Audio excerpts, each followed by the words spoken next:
Cidade desta sexta-feira começa falando sobre segurança. As notícias de violência contra a mulher são praticamente diárias.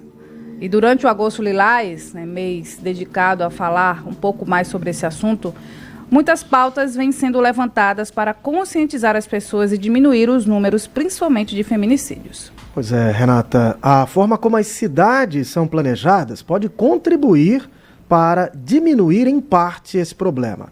Quem tem as informações para a gente é o repórter Patriota Júnior. Pois é, gente, a forma como as cidades são planejadas pode contribuir diretamente no enfrentamento à violência contra a mulher. Nós podemos citar alguns exemplos: calçadas amplas, iluminação, arborização, entre outros pontos, Isso tudo pode ajudar no combate à violência contra a mulher. A gente está aqui com a doutora Lívia Santos, que é advogada e vice-presidente da Comissão de Direito Imobiliário da OAB Pernambuco. Doutora, bom dia, bem-vinda à Cidade FM. Então, como o planejamento urbano é fundamental no combate à violência contra a mulher? Bom dia, Patriota, bom dia a todos os espectadores da Rádio Cidade. É necessário, como você falou, planejar. Quando a gente tem uma visão de gestão, já que a gente tem o planejamento territorial urbano sendo de competência das cidades, dos municípios, a gente vai conseguir visualizar como é que essa cidade está se comportando, como é que está o adensamento dela e, sobretudo, uma pauta que é sempre muito importante, a segurança pública. As mulheres, elas tendem a ser as maiores vítimas de casos de violência. Estamos vivendo Agosto Lilás, justamente como uma pauta de sensibilização, da temática. E o planejamento urbano pode ser um potencial parceiro, como também pode ser um potencial ativador desses casos de violência. Quais elementos urbanos são essenciais na sua concepção, para prevenir a violência contra a mulher? Aqui vocês marcaram pontualmente, porque nós temos equipamentos públicos de assistência às mulheres quando já estão em uma situação de violência, seja ela doméstica ou não. Temos aqui tudo próximo, num raio de 100 metros, delegacia da mulher para se fazer a queixa, uma vara de violência especializada, um centro de referência de atendimento às mulheres em situação de violência, e isso são fatores que demonstram uma sensibilidade para o enfrentamento. Mas também temos exemplos do que pode ser melhorado. O planejamento urbano, ele compreende desde as edificações, recuos de calçadas, estações de parada de ônibus. Nós temos no centro de Caruaru estações iluminadas.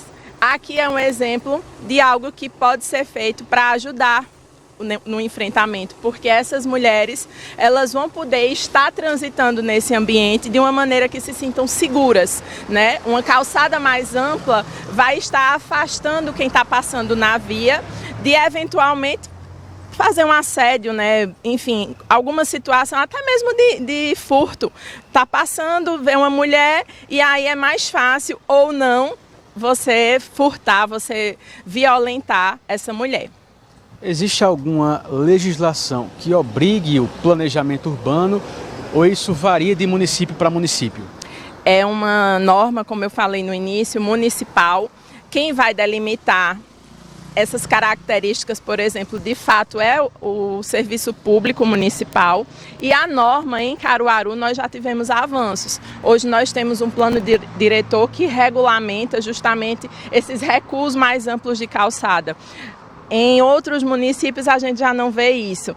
Da mesma forma, localidades mais distantes do centro, às vezes pode ter uma ocupação irregular, que pode justamente não deixar uma rua ampla, uma calçada ampla, e tudo isso são fatores que podem contribuir para episódios de violência. E qual a importância do poder público pensar na segurança dos espaços urbanos, principalmente quando a gente fala no combate à violência contra a mulher? Hoje nós temos no Brasil estatísticas ainda alarmantes. E é necessário que, enquanto gestor público de qualquer cidade, de qualquer tamanho, a gente pense a cidade anos para frente.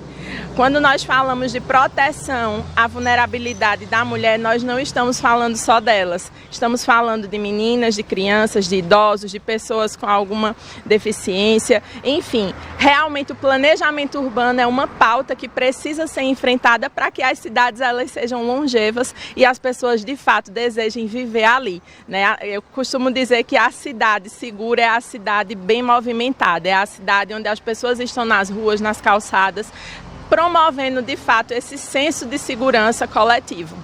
Perfeito, obrigado pela participação aqui com a gente, doutora Lívia Santos.